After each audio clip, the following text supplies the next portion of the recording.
Hi, Doug Schouten, sales engineer with Roland here at Sweetwater Sound. And today we're debuting the M-5000, a new digital live audio console. This is the first in a new platform of consoles that we're calling OHRCA, or OHRCA. It's a nice acronym that kind of helps us define it. Open is the first word in the acronym. Basically what that means is that not only do we have our REACT proprietary Roland Ethernet audio communication that we can send channels via, we've also opened up to allow for MADI cards, for other protocols like Dante, Wave Sound Grid, all with two slots in the back of the console now. The next one is high resolution. So when we started in 2005, we created a snake system, a digital snake system, which allowed us to go all the way up to 96K 24 bits. So we did it right from the beginning.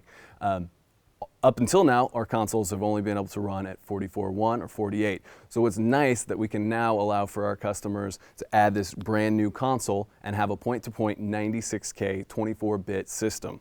The last piece is configurable architecture. So what does that mean?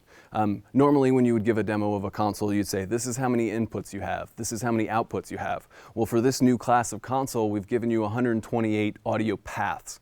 So in essence, you create your own console. So what that means is for, say, a front of house engineer, you're going to have a lot of input channels. Maybe you have up to 100 input channels, and you can use the rest of those 28 sources in any output configuration you want, whether it be auxes, matrices, anything like that. What was kind of forgotten about was a monitor engineer. So what about me? I need a lot of auxes.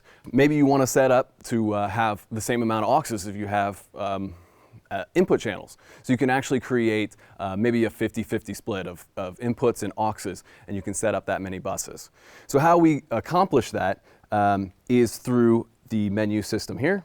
If I push menu, I can go to setup, mixer configuration, and now it brings up this readout that tells me a couple pieces of information. The main one down below is where are my resources going? So I have these color-coded resources. It might be input channels, main, subgroups, anything like that.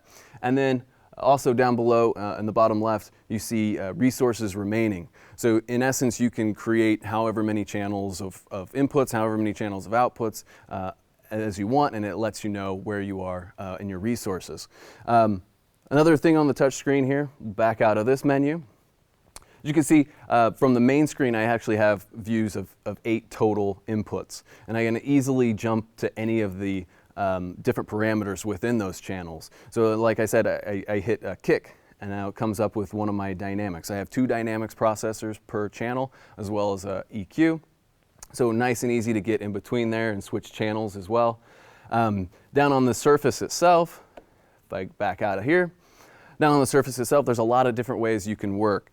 So for instance, I have these scroll buttons, so I can scroll 3 total banks of 8 faders at a time, and then you have 4 faders at your user assignable. So these are your go-to faders. So you have maybe a main, maybe a channel that you want to have access to at all times. Those are down here. As you can see, really bright scribble strips, color-coded. You can change to any color you want. There's also user layers that you can assign, more of the traditional layer type outlook here, as well as your outputs as well. There's a DCA spill, so what you can do is you can double tap a DCA and then spill out the components of that DCA, change the mix.